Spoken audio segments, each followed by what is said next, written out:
COVID was the quietest part of our journey. I think COVID scared many of us straight. And I think something that I tried to emphasize was stability throughout my time as managing editor. we had to prioritize sustainability over flair. And it wasn't about doing exciting things anymore. Growth happened, right? We had new team members that challenged existing practice, that challenged existing culture, and you knew that, okay, it's no longer play, right? It's business, and we needed to see it that way. It was about staying afloat and maturing as a company.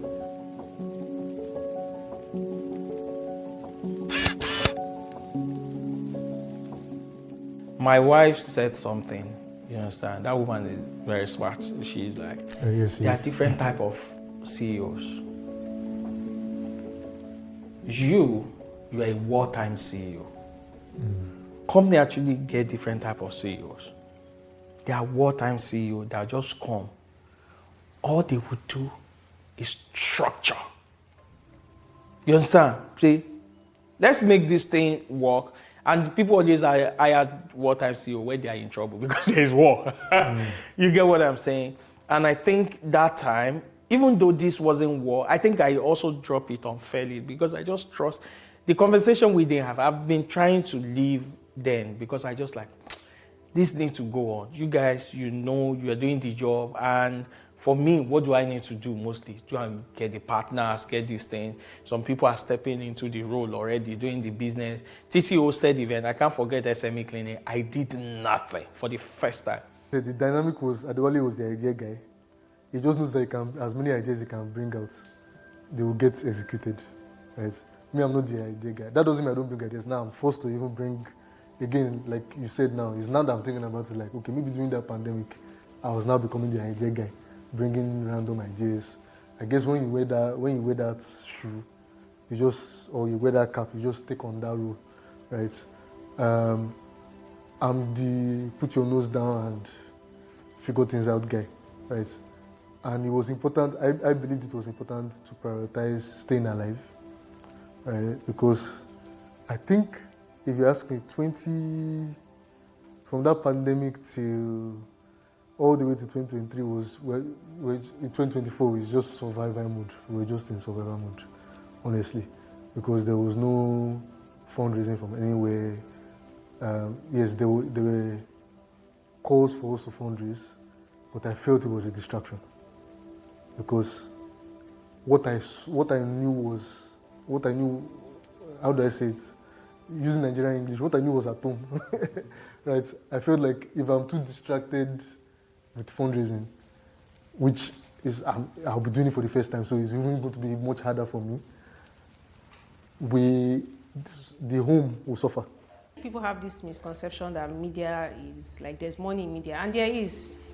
It's just, it takes some time to build trust. It's the trust that eventually now leads to like the revenue coming in and things like that. So I still remember maybe 2019, 2020, when we were charging like, wasn't it 50,000 for brand press? There are certain things in your life or certain times in your life where things are happening and you're not really registering it until like, what's this saying? I can't remember it. But while it's hindsight, that one is not coming to me. So while it was happening, like I was not really registering it, but we've actually come a very, very long way. We became aggressive with how we wanted to pursue monetization and be perceived as a business, right? And that essentially is what you've seen in 2025, right? That essentially is how, you know, we've been relevant, right? Even beyond the scenes. When we made that announcement, when you mentioned that Techpoint was profitable, I was so proud. I was ecstatic, over the moon. For the initiated, it's a big deal for a tech company to be profitable anywhere in the world. Talk less of in Africa, it's a big deal. So when he said that, I bragged about it for the longest time in my head to myself. I was very proud of that fact, yeah. And I like the fact that Techpoint stayed alive through all of the ups and downs. It's kind of something I was really proud of. I like the stability and very proud. The profitability thing was something that did not leave me for a long time. I thought about it. So I was just like, yeah, okay, this is amazing work. But I also feel like there is a lot less of the innovativeness that has always been there. I think something that I tried to emphasize was stability throughout my time as managing editor. I don't think we did anything exciting per se, but it was just like maintaining a sort of level with the newsroom. And I think at the time, knowing what I knew about the business, my spirit for gung-ho journalism had reduced. Like, oh, chase the story, chase, chase no. By the time you chase this story, chase everybody's story, chase this one, chase that one, and knowing what I know about the ad revenue business, I was a bit, and I know this is weird saying it on camera, but I was a bit hesitant chasing some kind of story like, okay, what's the point? What's the use? Will anything change? Right? You write the story of this horrible boss. Okay, I know for a fact that those bosses are still horrible, and I know for a fact that people are still there. Techpoint has acted responsibly, and one of the things that I still see in the industry as far as the tech news media is that nobody actually does the same journalistic ethos you bring to just reporting stories and news. something happens, the news breaks. Everybody is reporting sensational. I just wait for Techpoint to get to the bottom of it first. Until Techpoint says it, I'm not even taking any other person seriously. Normally, what I had in my head with traditional media is doesn't have anything to do with editorial independence, right? It had something to do with pay for media. You pay and then you get someone to write about you. But it was at Techpoint I discovered that a media company, and that was one of the things that made me fall in love with the company, that a media company can say, oh, that's our writer. Whatever the writer decides to write, that's what goes out there. And nobody is blocking it or saying, twist it to this way or twist it to that other way because money has exchanged hands. That one is my stubbornness now. Because even that one has caused fight between me and Adewale many times. That one is my own stubbornness. Once I say no, is no. Right? And I like to give the excuse that is why I don't have friends in the ecosystem. Because I don't want anybody to call me and be telling me, Baba Alpha now, just help us. I'm a guy now, I post do. I don't want that. So it's Adewale used to disturb that. But Adewale knows that if he comes to me and I say no, it's no. It's just no. And it has saved us many times. There was a story of one guy that turned out to be a Yahoo boy, a fraud, that was pressurizing us to do, like somebody was pressurizing us to do a story of maybe their client or something, I can't remember, who happened to be a Yahoo boy. And I thought the story was fishy. And I said no. And I was like, the guy is calling me. I said no, I'm not posting, no, I'm not doing it. And he said, I remember Adewale said the guy was shouting at him and telling him that I should give me my own number, that he would talk to me. Like, what is that? Adewale to the guy, he would say no. And I said no. And a year later, the guy was a fraud. Other people had to take down the story. When I started writing Techpoint Digest with the other interns at the time, it was like, we just had to do it. Sometimes I had to do it. Like I said, back then, as an intern, I just wanted to go. I wanted to leave. So it wasn't something I was really interested in at the time. It was like a task. You have to do this and get out of the way, right? But when I joined, like when I became a full-time staff, right? And when you said, oh, you'll be writing Techpoint Digest, right? I started seeing it as my thing, right? Because when I was blogging, I was writing for young adults. I was writing about the issues. So I like to write from my own, perspective, what I've gone through and all of that. So for Techpoint Digest, I knew that it was I won't say it was boring because I knew that the news were actually rehashed.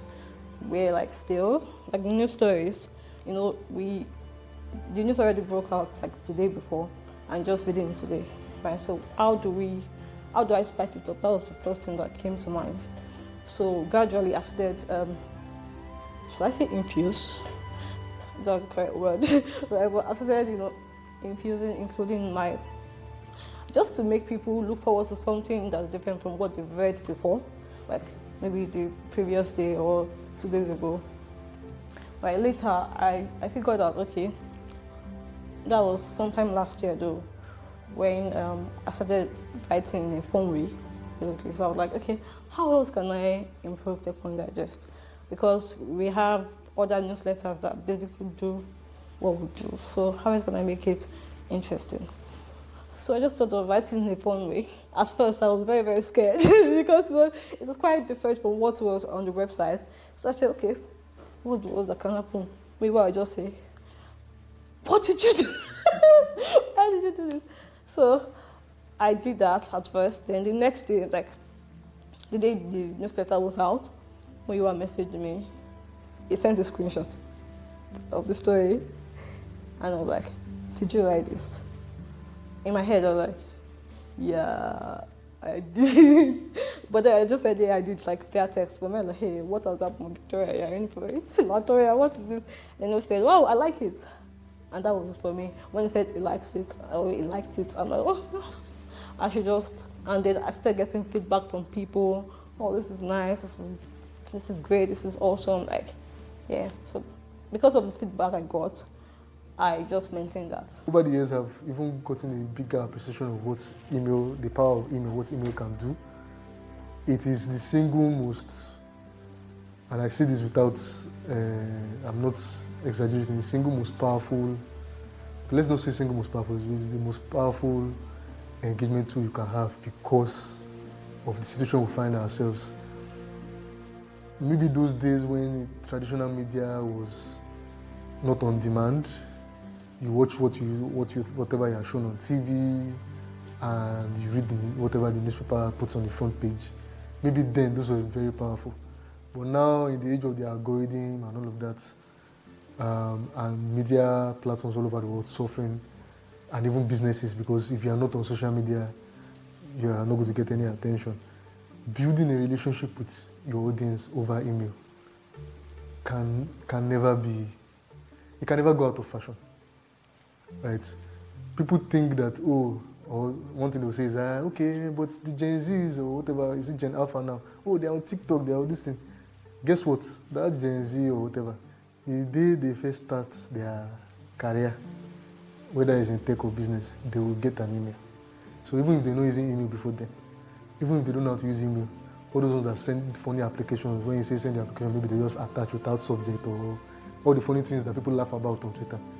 One day, they will get a job where they're required to use email properly. They will learn how to use it and they'll be familiar with email. So until we find a better way, and please, Slack is not a better way.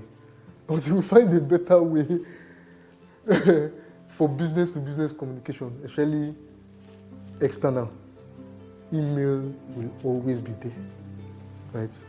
So no matter what algorithm changes happen, no matter what Google SEO tweaks happen, email will always remain powerful, and that is why I'm putting it front and center in our strategy. When I became the owner, basically, because I actually like the ownership, leadership kind of thing, the ownership mindset. It gives you like, oh, you own this, so how would you do it if it was your own, like if it were your own, right? So, yeah. So when I started writing Techpoint Digest as like the sole writer, at the time the numbers were between, like the number of subscribers was between 3 and 4K subscribers, like 3 and 4K. But now I think we've 10x'd it, over 10x'd it actually, like with more than 10x'd it, and we're looking to growing that by the end of the year. I think that's it. I mean, you've already answered it. I was roped in. So I woke up one morning and I think you were the one who delivered that message, and you were like, you're going to be in charge of Pitch Fridays. I'm like, what is Pitch Friday? And then you kind of explained what it was all about. And I think from then we had like either 3 weeks or so to host the first one. Was it up to 3 weeks? Yeah, I think it was up to 3 weeks. So basically I was literally roped into it. And I think I've come to love it, not like, which is interesting. I mean, Pitch Friday started in 2018, obviously. But for the past 2 years, we've just focused on doing more events, getting more people to pitch their ideas and all. But for the future, I think I want more tangible impact, really. And what do I mean by tangible impact? A lot of founders come for Pitch Friday and they have ideas, but they do not know how to go from 0 to 1. So what we are going to be doing is helping a lot more people do that, just go from 0 to 1, helping a lot more people to make sense of their ideas. So people are probably going to be wondering why we are doing this, but it's tied to our belief that the more startups we have, so I usually say this to founders that if there's no tech ecosystem, there will be no Techpoint, right? I mean, that's like an obvious truth. So the more startups we have, the more people we have who would be reading Techpoint. It wasn't smooth, but I'm glad it worked at the end of the day. And I'm glad. It takes a while to say, oh, I'm standing up to this challenge as well. Yeah, I'm glad we're here. I'm glad we're having this story. I'm glad it's not like, oh, the company just died, one of those story. And I'm excited about the next 10 years. Honestly, I'm excited. It just feels like this past few years has been just trying to like, just stay alive, right? The important thing is to be alive. But now it's time to like go back to those times when we're just doing some very innovative and exciting things and really get everywhere. And I think it's very possible. And so, yeah, I'm looking forward to that. I'm looking forward to continue to drive that vision that we had, because it's still, everything still aligns with the initial vision. Exactly. It still aligns with the initial vision. No matter where we go. Stability might not make headlines, but it's what allows a company to endure. And this phase wasn't about being exciting, it was about earning trust, doing the work, laying the foundation for the next big step. Techpoint's mission to tell the story of technology in Africa has not changed, but the scope has widened. And that's why we're now preparing for the next tipping point, which is rebranding to